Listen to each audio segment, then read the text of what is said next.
नमस्कार. अवतीभोवतीमध्ये आपलं स्वागत आहे. आपल्याला माहिती आहे की विधानसभेच्या निवडणुका झाल्या, त्याचे निकाल जाहीर झाले. महायुतीला स्पष्ट बहुमत मिळालं. मुख्यमंत्री देवेंद्र फडणवीस यांनी राज्याची धुरा आपल्या खांद्यावर घेतली आहे. 2 उपमुख्यमंत्री एकनाथ शिंदे आणि अजित पवार यांची समर्थ साथ त्यांना लाभलेली आहे. आता लवकरच मंत्रिमंडळात कोणते कोणते मंत्री कोणत्या पक्षाचे येणार आणि खातेवाटप काय होणार हेही जाहीर होईल. म्हणजे आता जो महत्त्वाचा भाग होता राज्य सरकार चालवण्याच्या दृष्टीने तो पूर्ण झालेला आहे. आता यानंतर पुढे काय? यानंतर पुढे आता मुंबई महापालिकेच्या निवडणुका येत आहेत आणि या निवडणुकीवर सर्व पक्षांचं लक्ष लागलेलं आहे. प्रत्येक राजकीय पक्षाला असं वाटतं की मुंबई महापालिकेवर आपली पकड असावी, आपल्या पक्षाचं वर्चस्व असावं. असं का वाटतं? याला कारणही तितकंच महत्त्वाचं आहे. एक तर मुंबई ही देशाची आर्थिक राजधानी आहे आणि मुंबई महापालिका ही भारतात सगळ्यात श्रीमंत महापालिका म्हणून ओळखली जाते. या महापालिकेचा जो महसूल आहे किंवा उत्पन्न आहे ते लाखो करोडो रुपये आहे आणि त्यामुळेच अशा श्रीमंत महापालिकेवर आपल्या पक्षाची पकड असावी, जेणेकरून या महापालिकेतर्फे जे उपक्रम किंवा काम केलं जातं लोकांसाठी त्यामध्ये आपल्या पक्षाचा, आपल्या उमेदवारांचा, निवडून येणाऱ्या उमेदवारांचा आर्थिक लाभ व्हावा हाच उद्देश असतो. जसं मंत्रिमंडळामध्ये खाते वाटप होतं तेव्हा गृह खातं किंवा महसूल खातं, अर्थ खातं हे प्रत्येक मंत्र्याला वाटतं किंवा पक्षाला वाटतं आपल्याकडे असावं. का? तर याच्यातून रेव्हेन्यू मिळतो आणि यामध्ये लोकांचं कल्याण करता करता त्यांचा स्वतःचा म्हणजे आमदारांचा आणि राजकीय पक्षांचा फायदा भरपूर होत असतो. हे आता सर्वसामान्यांना माहिती आहे, याच्यामध्ये काही सिक्रेट नाही आहे. आणि त्यामुळेच आता या महापालिकेवर आपलं वर्चस्व असावं अशी इच्छा ही प्रत्येकच राजकीय पक्षाचे आहे. आता महाविकास आघाडी आणि महायुती असे 2 प्रमुख दावेदार या महापालिकेचे आहेत. महाविकास आघाडीमध्ये कोण येतं? तर उद्धव ठाकरे यांची शिवसेना, शरद पवार यांची राष्ट्रवादी काँग्रेस आणि सोनिया गांधींची काँग्रेस. आणि महायुतीमध्ये येतं भाजपा, शिंदे प्रणित शिवसेना आणि अजित पवारांची राष्ट्रवादी काँग्रेस.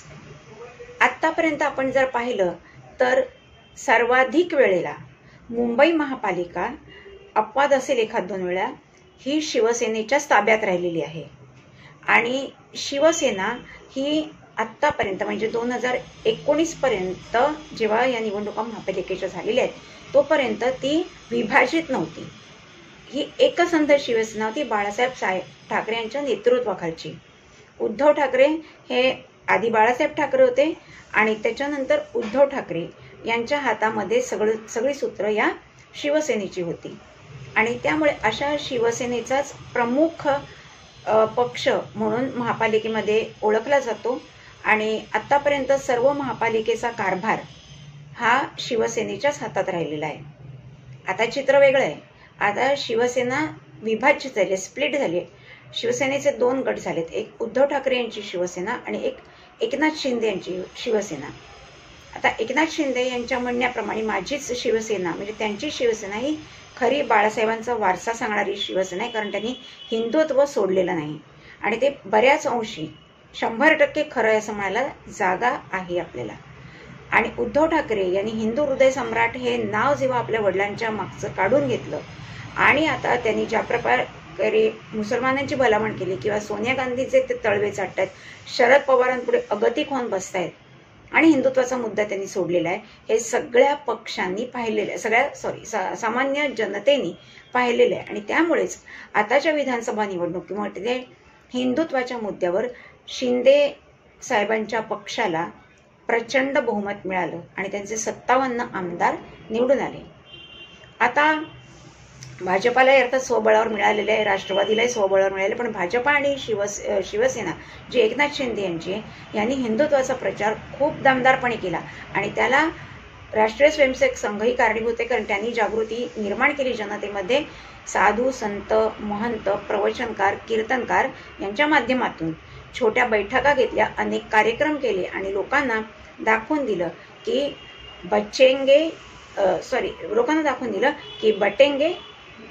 बटेंगे तो कटेंगे.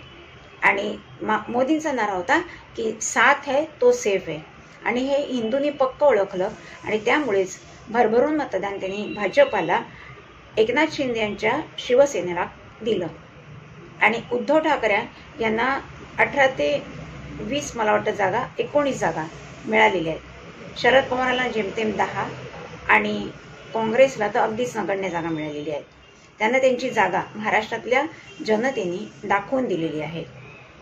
आता मनसे ही सुद्धा विधानसभेच्या निवडणुकीमध्ये होती, पण मनसेचाही साफ धुव्वा उडाला असंच म्हणावं लागेल. कारण राज ठाकरे यांच्या सभांना, भाषणांना जितका उत्स्फूर्त प्रतिसाद मिळाला लोकांचा, महाराष्ट्रामध्ये काय मुंबईत काय, तो प्रतिसाद मतपेटीत जाताना दिसला नाही. एकही उमेदवार त्यांचा निवडून आलेला नाहीये. आणि त्यामुळेच आता नवनिर्माण सेनेला अस्तित्वाची लढाई लढावी लागत आहे. आज त्यांच्या पक्षाची मान्यता रद्द होऊ शकते, त्यांचं निवडणूक चिन्ह काढून घेतलं जाऊ शकतं.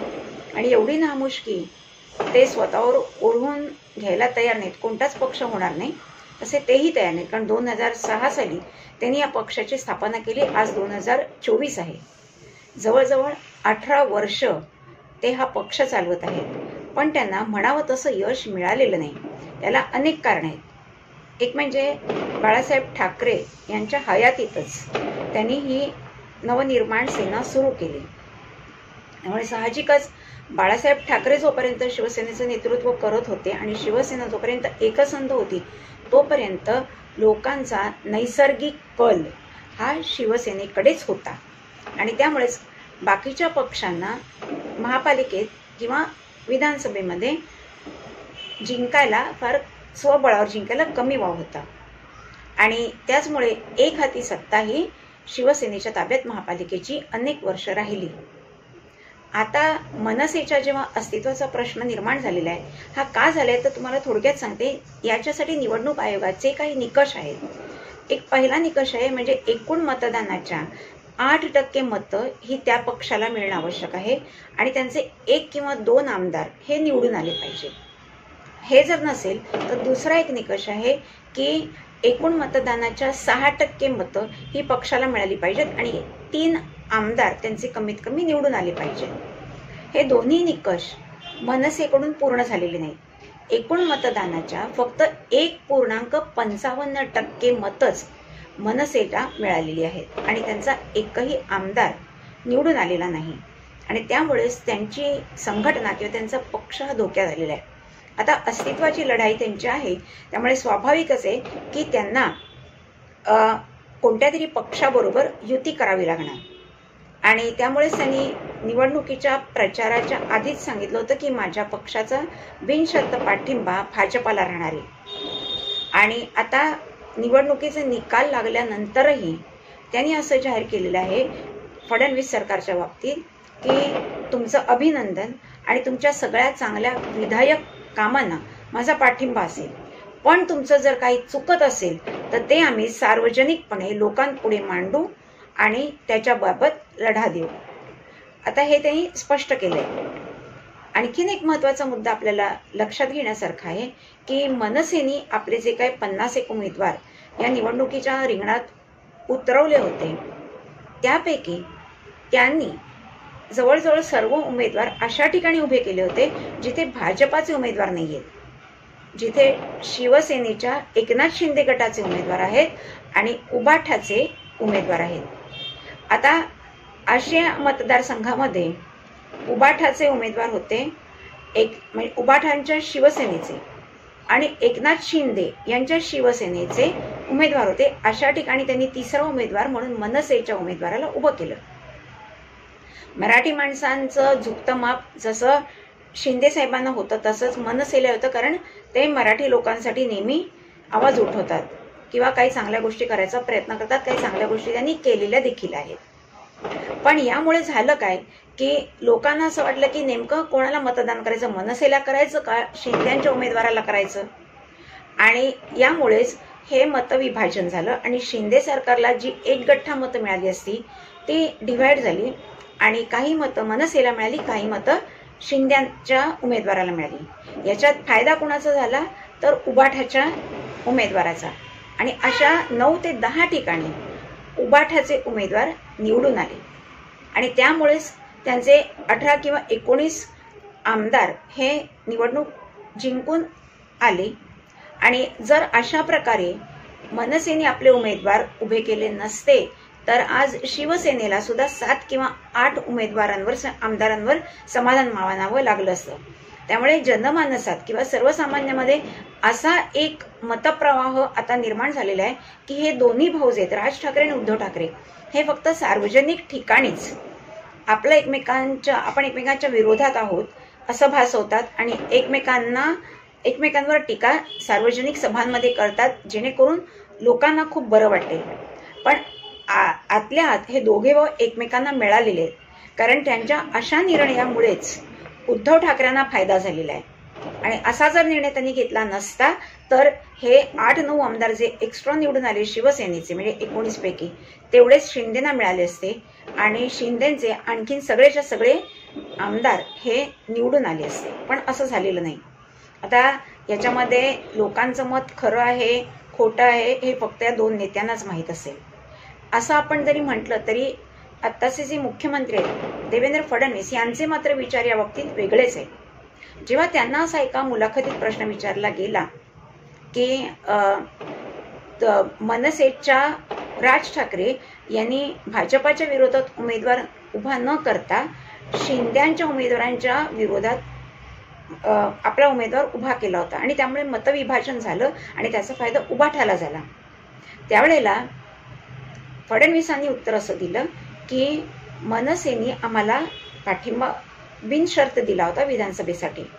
त्यांना युतीमध्ये सहभागी होण्याची इच्छा होती, पण ऑलरेडी आमच्याकडे 3 पक्ष आम्ही एकत्र होतो आणि त्यामुळे त्यांचं समावेश होणं शक्य नव्हतं हे त्यांनी ओळखलं आणि त्यामुळेच त्यांनी विरोधात उमेदवार उभं करायचं ठरवलं आणि त्याप्रमाणे ते त्यांचे उमेदवार लढले. त्यांच्या पक्षाला जरी यश मिळालं नसलं, त्यांचा एकही उमेदवार जरी निवडून आला नसला तरी त्यांच्या उमेदवारांना मिळालेली मतं ही खूप चांगल्या प्रकारची आहेत आणि त्याचमुळे त्यांचा पक्ष राज्यात स्थिर होण्याची शक्यता आहे आणि पुढे मागे अजून काही पुढच्या निवडणुकीत कदाचित त्यांना यापेक्षा जास्त यश मिळू शकतं आणि त्यांचा फायदा आमच्या सरकारला होऊ शकतो. आणि आता सुद्धा त्याने आम्हाला बिनशर्त पाठिंबा दिलेला आहे राज्य सरकार चालवण्यासाठी. त्याच्याचमुळे भविष्यात आम्ही मनसेबरोबर युती करण्याची शक्यता नाकारता येत नाही. तसंच त्यांनी असंही सांगितले की कदाचित महापालिकेच्या निवडणुकीत, मुंबई महापालिकेच्या निवडणुकीत आम्ही जिथे जिथे आम्हाला शक्य होईल तिथे मनसेशी युती करून आम्ही सत्ता स्थापन म्हणजे महापालिकामध्ये आमचं राज्य निर्माण करण्याचा प्रयत्न करणार आहोत. या विधानामुळे खूपच आश्चर्य वाटलं की अशी पण सुप्त इच्छा किंवा असं काही डील हे मनसेमध्ये आणि भाजपमध्ये झालं होतं. हे खूप घातक डील आहे, कारण अजित पवार हे खूपच बेभरोशाचे आहेत. आज ते का आले, कारण त्यांच्यावर ईडीने कारवाई केली होती आणि त्यांची लाखो रुपयांची मालमत्ता जप्त केली होती. ती त्यांना कुठच्याही परिस्थितीत सोडवून घ्यायची होती आणि त्यामुळे त्यांनाही सत्ताधारी पक्षाशी हातमिळवणी करण्याशिवाय पर्याय नव्हता. आणि नेमकं त्यांनी हीच खेळी खेळली आणि त्यांनी भाजपाशी हातमिळवणी केली आणि त्यांचे 40 आमदार हे निवडून आले. आणि आता लगेचच एक 4-5 दिवस, एक आठवडा सुद्धा झाला आणि सरकार स्थापन होऊन तर ईडीने त्यांची कारवाई मागे घेतली आणि त्यांची जी जप्त केलेली मालमत्ता आहे ती त्यांना परत देण्यासाठी अनुमती दर्शवलेली आहे. म्हणजे हा मोठा राजकीय फायदा त्यांचा झाला केवळ फडणवीसांना किंवा भाजपाबरोबर युती केल्यामुळे. आता मनसेचा सुद्धा असाच फायदा आहे. आज मनसेला जर त्यांचा पक्ष टिकवायचा असेल आणि त्यांच्या मुलाचं अमित ठाकरे याचं जर पुनर्वसन करायचं असेल तर त्यांना भाजपाशी मैत्री ही करायलाच पाहिजे. त्यांचा असा मानस आहे की फडणवीसांच्या मदतीने अमित ठाकरे याला राज्यसभेवर पाठवायचं, म्हणजे त्याचं राजकीय भविष्य 5 वर्षासाठी तरी सुनिश्चित झालं. आणि मग आगामी निवडणुकीत परत शिंदे सरकारच्या बरोबरीने आपले उमेदवार निवडायला उभे करून शिंद्यांच्या शिवसेनेचं महत्त्व कमी करायचं, अशी सुद्धा भाजपाची आणि त्यांची इच्छा आहे असं दिसतंय. कारण एकनाथ शिंदे यांनी 2.5 वर्ष खूप चांगला कारभार केला. लाडक्या बहिणींचा पूर्ण पाठिंबा त्यांना मिळाला आणि त्या मराठ्यांचाही, म्हणजे ते मराठा आहेत त्यामुळे मराठा समाजाचाही त्यांना खूप पाठिंबा मिळाला. मनोज जरांगे यांच्याबरोबरही त्यांचे संबंध चांगले. जेव्हा मनोज जरांगेशी बोलायची वेळ येते त्यावेळेला एकनाथ शिंदेच जातात, हेही आपल्याला माहिती आहे. भले त्यांना आरक्षण मिळवून देण्याचं काम फडणवीसांनी केले कोर्टामध्ये, त्यासाठी त्यांनी मेहनतही घेतली आणि आताही घेत आहेत. पण बोलणी करण्यासाठी फडणवीसांपेक्षा सुद्धा एकनाथ शिंदे हे मनोज जरांगे यांना अधिक जवळचे वाटतात आणि त्यामुळेच शिंद्यांचं महत्त्व वाढतंय असंही भारतीय जनता पक्षाच्या नेतृत्वाला वाटतंय.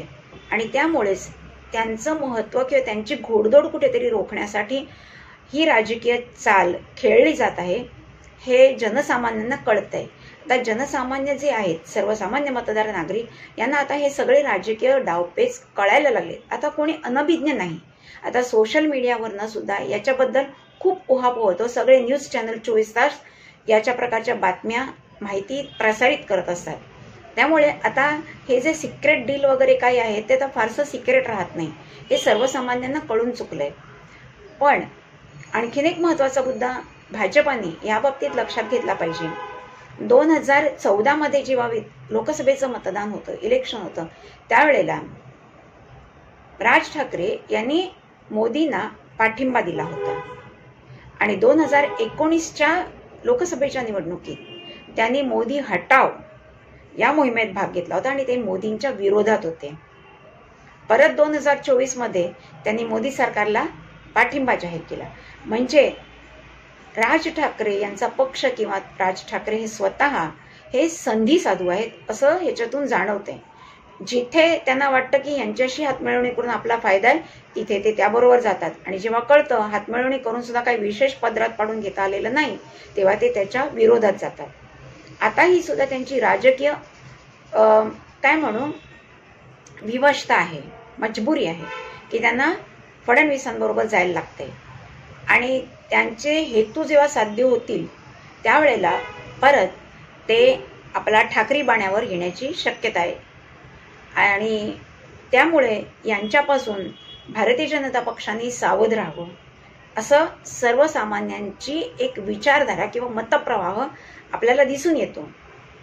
आणि हे भाजपाने, वरिष्ठ नेतृत्वाने, फडणवीस साहेबांनी पक्क लक्षात घ्यावं की आज या 3 पक्षांची जी युती आहे त्यांनीच ती युती अधिक मजबूत करून आगामी 2029च्या निवडणुकीमध्ये आणखीन घवघवीत यश महाराष्ट्रामध्ये मिळवावं, तसंच केंद्रातही मिळवावं.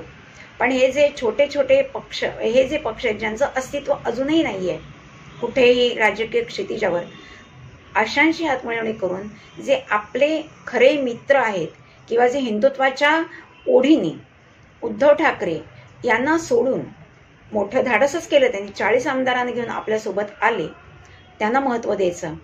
ते जर पुढे येत असतील स्वबळावर स्वकर्तृत्वावर तर येऊ देत की. त्यामुळे देशाचा फायदा होतोय. पक्षाच्या फायद्यापेक्षा, स्वतःच्या फायद्यापेक्षा सुद्धा जनतेचा फायदा हा केव्हाही राजकर्त्यांना महत्त्वाचा असला पाहिजे आणि तो तसा त्यांनी ठेवला तरच भारतीय जनता पक्षाची घोडदौड अशीच चालू राहील.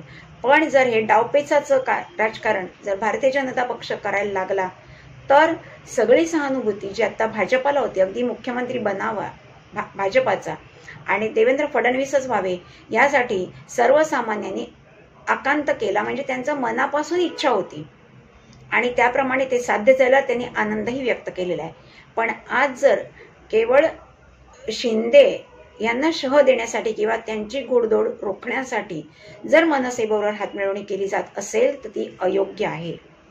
आणि अर्थात याचा निर्णय एकटा फडणवीस किंवा भारतीय जनता पक्षाचं नेतृत्व घेऊ शकत नाही, तर दोन्ही घटक पक्ष एकनाथ शिंदे यांची शिवसेना आणि अजित पवार यांचा राष्ट्रवादी काँग्रेस हा पक्ष यांच्याशी विचारविनिमय करूनच त्यांना आगामी पाऊल पुढे टाकावं लागणार आहे. पण ज्याप्रमाणे फडणवीस साहेबांनी मनसेची पाठराखण केली आहे, त्यावरून असं दिसतंय की या दोन्ही पक्षांना या निर्णयाला होकार देण्यासाठी ते भाग पाडू शकतात, ते म्हणजे ते स्वतः आणि त्यांचं पक्षाचं वरिष्ठ नेतृत्व. आणि हे असं कदापि होऊ नये अशी सामान्य माणसाची इच्छा आहे. उद्धव ठाकरे यांचा तर पुरा धुवा उडालेलाच आहे.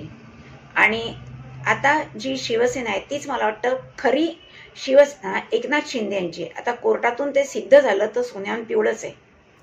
कारण ज्या माणसाने हिंदुत्वाची कास सोडली, आपल्या वडिलांचं बिरुद जे हिंदू हृदय सम्राट होतं ते काढून घेतलं आणि मुसलमानांचं रांगोळ चालन करतात, त्यांच्या मागण्या मान्य करतात, याच्यातच त्यांचं राजकीय अस्तित्व संपलेलं सामान्यांनी त्यांना दाखवून दिलेलं आहे, हिंदू मतदारांनी.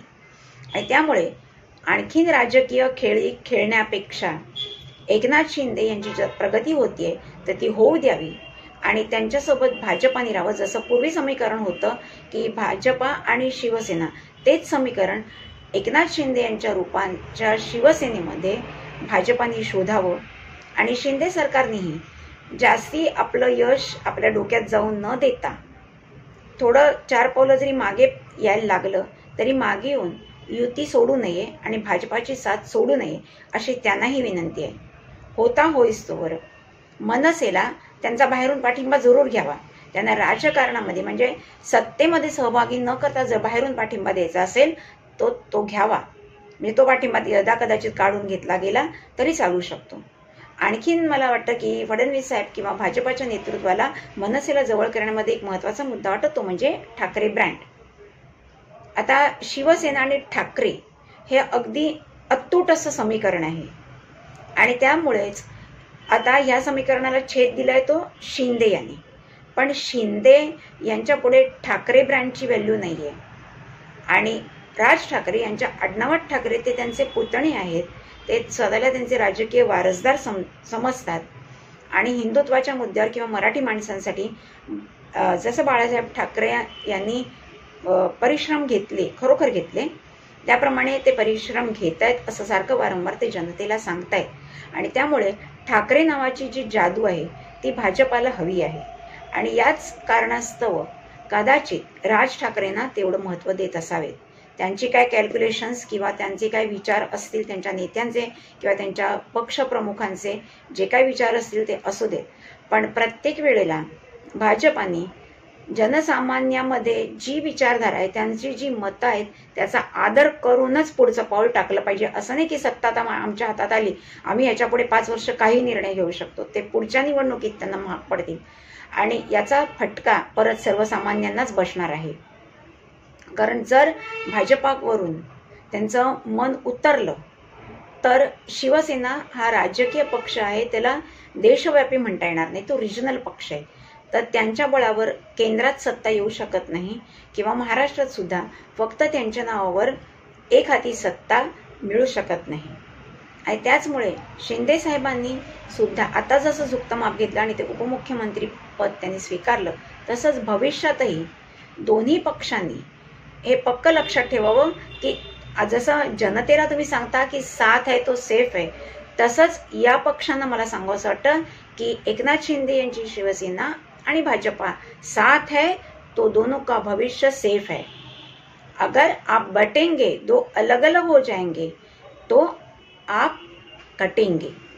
आणि त्याच्यामध्ये वैयक्तिक त्या पक्षाचं नेत्यांचं नुकसान आहे, तसंच सामान्य जनतेचं आहे. आणि याचा फायदा हा महाविनाश आघाडीला होण्याची शक्यता आहे. आणि हे जर भविष्यातलं सगळं टाळायचं असेल आणि खरोखरच हिंदुत्वाची कास तुम्ही धरली असेल भाजपाने आणि मराठी माणसांच्या हिताचा निर्णय जर फडणवीस सरकारला घ्यायचा असेल, तर मराठी माणसांचं मन आणि हिंदुत्व याला छेद न देता या शिवसेनेशी मिळतं जुळतं घ्यावं शिवसेनेनेही भाजपाशी मिळतं जुळतं घ्यावं आणि हे सुराज्य असंच अखंड चालू द्यावं.